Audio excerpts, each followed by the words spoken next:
Pebbles Conanan, kilala rin bilang si Pebbles Talakera, may isang matinding pasabog. Isang pasabog na hindi dapat baliwalain. Ang pinag-usapan natin ay tungkol dun sa mga taong nagbabanta sa buhay ni President Bongbong Marcos. Nandiyan po si Mike Romero at doon sa kanyang ipinost na litrato kung saan ang caption niya ay headshot at merong araw na tinuturo ang ulo ni PBBM. Nandyan sila Lighter Boy na gustong sumugod sa Malacanang at sunugin ang palasyo. Meron din siyang isang video kung saan pinapanalangin niya na mamatay na daw sana si President Bongbong Marcos. At yung ng video kahapon ng isang tao na pipila daw sila, gagamit sila ng gulok o bolo at tatadtarin nila, gugutayin nila si President Bongbong Marcos sa harap mismo ng pamilya nito. Hindi ba nakakakaba yung mga ganyang pagbabanta? At sinabi ko rin, pakiramdam ko, ito ay parte ng isang grand scheme. Kung ano man yun ay para tuluyan na nilang mapabagsak si President Bongbong Marcos. Tatakutin ang kanyang pamilya, tatakutin si President Bongbong Marcos, kasabay ng mga paninira ng kampo ni Sara Duterte, yung planong coup, yung planong mga rally, lahat po yan ay para ibagsak si President Bongbong Marcos. At ano ang kapalit? Ang pag-upo ni Vice President Sara Duterte. Kaya lahat na lang ng mind conditioning ginagawa ni Sara. Yung pinaka-latest niya, I swear to the flag, hindi nagtatrabaho si Bongbong Marcos. Na kahit kitang-kita ng mga Pilipino at ng buong mundo kung gaano kasipag ang ating presidente, pero para kay Sara Duterte, parte ng kanyang paninira para makuha ang loob ng mga Pilipino at mapaniwala sila na hindi nagtatrabaho ang ating presidente. Pero, kilala na po ng taong bayan ang hilat siya ni Sara Duterte. Lahat ng sinasabi niya laban kay President Bongbong Marcos ay bumabalik lang sa kanya. So ito pong mga banta sa buhay ni PBBM ay hindi dapat baliwalain. Dumami ang naglakas loob na magbanta kay PBBM mula nung magbanta si Sara Duterte. Banta na kalaunan ay idininay niya. Pag-deny na alam ng taong bayan na nagsisinungaling si Sara Duterte, tulad ng kanyang ama. Meron tayong presidenteng bangag, but after a few days, hindi ko sinabing bangag si Bongbong Marcos. Hindi ba ganyan din ang sinabi ni Sara? Matapos niyang pagbantaan, matapos niyang aminin na may nakausap na siyang assassin at umuo na, nag-yes na yung assassin. After a few days, sabi ni Sara Duterte, wala akong binitawang banta. Wala akong sinabing ganyan. Sila lang daw, yung mga nag-iisip na nagbanta siya. Hindi ba? Kung ano ang puno, sa ang bunga. So ang ating hiling, sana paigtingin ng ating kapulisan. Hanapin yung mga nagbabantang ito. Dahil hindi po yan nakakatuwa. Joke man yan, prank man yan, paano kung totoo? So ito nga, meron po akong nabasang isang comment ng ating viewer na nagpakaba sa akin. Ito po ay galing kay Hasmin M. Official. Sabi niya, orchestrated po yan. Base sa video ni Pebbles, Sara and Pulong are planning to assassinate Marcos family. Itong mga lumalabas na threat is part of the plan. Mas maraming threat, mas mabilis para sa mga Duterte ipatumba ang Marcos family na hindi sila ang pagbibintangan. Nung nabasa ko to, kinilabutan ako Kasi may posibilidad na totoo itong sinasabi ni Hasmin. Nung binanggit niya yung video ni Pebbles, meron niya ako na video ni Pebbles kanina kung saan sinabi niya na pinapapatay daw siya ni Sara Duterte through her Sara Army. Ito daw Sara Army na to ang siyang magsasakatuparan ng pagpatay kay Pebbles. So nung nabasa ko tong comment na to, na may planong assassination itong si Sara at si Pulong, at parte nga ng kanilang plano ay magpalabas ng maraming taong nagbabanta kay President Bongbong Marcos para pag nagawa nila yung assassination plot laban kay PBBM, pwede nilang sabihin na hindi kami yan dahil marami naman ang nagbabanta sa buhay ni BBM. Pero pwede ring totoo itong sinasabi ni Pebbles na yan ay plano ng magkakapatid para ipatumba si President Bongbong Marcos. Bakit ba hindi na sila makapaghintay ng 2028? Isang nakikita kong dahilan dyan, dahil pagdating ng 2028, kung ngayon ay konti na lang ang naniniwala kay Sara Duterte, mas mababawasan pa po yan. At napakalaki ng posibilidad na hindi na siya manalo sa 2028. So, ang dapat nilang gawin, ngayon pa lang, agawin na nila ang posisyon kay President Bongbong Marcos. Dahil kung malakas ang loob at tiwala ni Sara na siya ang mauupo sa 2028, bakit hindi na lang nila hintayin? Malapit na. Konting panahon na lang 2028 na. At dyan natin makikita kung talagang malakas ang hatak ni Sara Duterte sa mga Pilipino. Hindi nila kailangan mang-agaw ng pwesto. Kaya lang, bakit nila ginagawa yan? At ginagawa nila lahat ng paraan, lahat ng attack dogs pinalabas nila.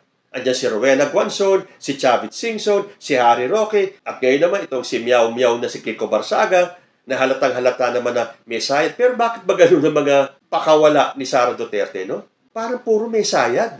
Maniniwala ka na tuloy na yung nagpakawala sa kanila, ay may sayad din. Dahil nga naman, kapag nakuha nila ang pwesto kay PBBM, so siya na ang uupong presidente. Pagdating ng 2028, madali na silang manalo sa re-election. Dahil siya na ang nakaupo Tandaan niyo yung nangyari kay Gloria Macapagal Arroyo nung pinlano nilang pabagsakin si Joseph Estrada. Hindi ba't naagaw ni GMA ang posisyon ni Joseph Estrada at nung sumunod na eleksyon, tumakbo siya ulit.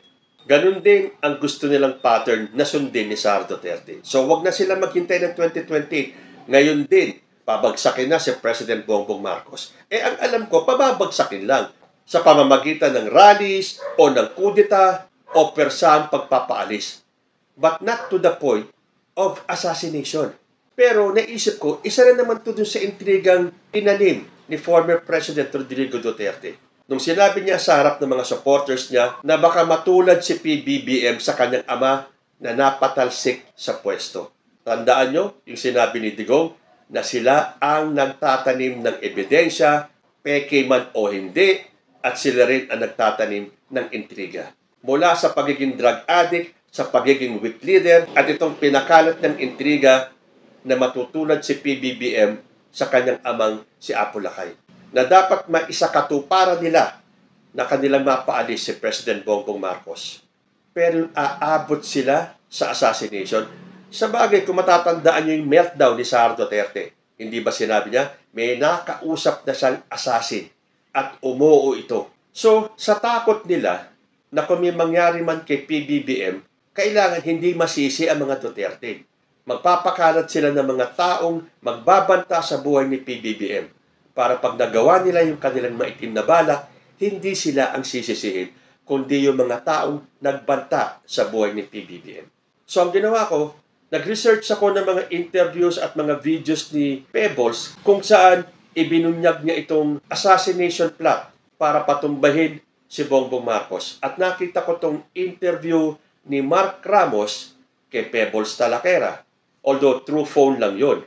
So pakinggan po natin yung ilang excerpts ng interview ni Mark Ramos kay Pebbles Talaquera. At kayo na ang humusga kung meron nga bang katotohanan itong ibinunyag ni Pebbles. At kung gusto nyo pong mapanood yung buong interview, syempre punta lang kayo sa channel ni Mark Ramos, hanapin nyo po yung interview niya with Pebbles Talaquera, at doon buong buo po sa episode ni Mark Ramos, mapapanood nyo at napakikinggan lahat ng sinabi ni Pebbles. Pakinggan po natin ito. Hindi pa rin umuwi si Pulong. Alam mo kung bakit? Alam na ni Duterte na hindi na siya makakalabas. Kahit maging presidente pa si Sara. Ang huling hiling ni Duterte, ipapatay si BBM. Hello? Pati buong pamilya. Iano mo yung yung sinabi ni Pulong, you will pay for what you did to my father. Idugtong mo ngayon yung statement ni Harry Roque na pwede lang mawala si BBM kung kukunin siya ng Diyos. Nabibisit na sila sa akin kasi yung September 21 rally, alam ko lahat yon. So in-inform ko ang sila Browner, in-inform ko lahat, pati Palacio, in-inform ko sila kung sino funder, nagagawa sila ng coup. Ayun, ang gulo lahat. Nangyari lahat. Kaya nung lumabas yung news after 4 days na meron palang pinaplanong coup or destabilization, natawa na lang ako. Kasi alam ko na. Doon sa TikTok ko, maririnig niyo lahat. Linabas ko lahat ng ebidensya. September 19 pa lang, sinabi ko na may linulutong coup. September 20, sinabi ko ang founder si Chabit, yung mga nakademandang contractors, yan sila Alcantara, yung mga engineers, at yung USEC na si Bernardo. Sila ang nagbigay ng pondo para manggulo at magkaroon ng destabilization, mapaalis si BBM noong September 21. Kasi kapag napababa nila sa BBM that time or napapatay nila, absuelto lahat. Yun ang plano. Hindi nagtagumpay. Kasi hindi ko pwedeng sabihin kung paano ko nalalaman eh. Kasi mapapahamak ang buhay niya. No, pero ang kinatutuwa ko doon, sa akin siya nag-message. Detalyado lahat, sinabi niya lahat, detalyado. Totoo lahat yung pinost ko, yung merong manggugulo, may mag-aasaan ng apoy, lahat yon. Kaya nga sabi ng mga tao, ano ka ba, psychic ka ba? Bakit nagkatotoo lahat ng sinabi mo, mga pebs? Hindi na lang ako nagsalita. Kaya ikaw hinahunting ngayon? Oo. Nung una, ako kasi nag-booking ng Sara Army. Na merong army si Sara. Tagal ko nang pinopost yan. Dahil sinasabi ko na, puntahan nyo ang kampo ni Sara Duterte sa Sorsogon. Nandun nagtre-training yung mga Sara Army. At doon din nagpupunta si Chis Escudero pag magkausap sila. So alam din ni Chis, alam din ni Chis yun, Mami Pebs? Alam niya. Na may army? Yes. Isa nga siya sa nagpondo nitong October 12 eh. Oh my God. Okay. Kasi ang usapan dyan, pababait talaga si BBM, tapos upo si Sara, absuelto lahat. Binatikos ko si Marcos, 2 years mahigit. Maisog ako, di ba? Maisog ako, wala kaming tao. Linangaw. Laging linalangaw. Nagpunta pa ako ng Hong Kong, linangaw. Ako ang nag-umpisa ng EDSA Friday group. Nilangaw. Bakit ngayon maraming tao? Ibig sabihin, funded. Doon nagalit na sa akin ng Sara Army. Nag-send na sa akin ng message yung intel ko na pinapatrabaho ka na, ililiquidate ka. Na-trace ka na nila. Basta pagdating sa lugar mo, kung may security ka talaga dyan, huwag magpapapasok ng tomboy, ng lesbian militar. Yun ang pinadala nila. Pati si Chabit is gusto kang ipapatay? Oo, kasi ang alam niya, nasa Pinas ako. Pinasa ko lahat ng illegal niya. Naka-documented lahat yan. Pinasa ko lahat kung ano yung mga illegal niya. Gusto ko ang sabihin na sa social media, kaso nga lang merong mga hindi dapat sabihin dun eh. Etong ingatan nilang lahat. Diversion lang yung kay Kiko. Pampagulo. Yung people's power, alam nilang hindi sila mananalo dahil wala ng Duterte. In-explain ko lahat doon. Ano lang yon, yung pampagulo para makapasok yung suicide bomber. Wow. Yan yung October 31, di ba, na sinasabi mo? Hindi lang yan. Hindi mo alam, kaya simula ngayon hanggang October 31, paunti-unti gagawa sila ng rally, ganyan. Ililituhin nila ang Malacanang. Kaya sabi ko, dapat nakasarado yung mga pwedeng pasukang gate at super sila dapat check kahit may staff pa yan. Kasi ang sabi sa akin ng intel ko, lahat pati mga nagtatrabaho sa Malacanang dahil maraming ahas sa Malacanang. Nako, delikado ang Pangulo pala, no? Delikado siya, hindi lang yon. Kung hindi siya bababa, uunahin papatayin ng mga anak. Grabe naman. Damay pamilya. Damay pamilya. Yun ang ni Pulong. Walang nga si Pulong. Ganyan sila sa Davao. Hindi ko puli na lahat pero ganyan sila. Alam niyo naman sa Bisaya, yung ubusan ng lahi. Kasi hindi nila matanggap na hindi mapalabas si Digong. Na kahit hindi na makaupo si Sara Duterte, matumba lang nila si BBM. Dahil doon sa pagkakakulong ni Digong.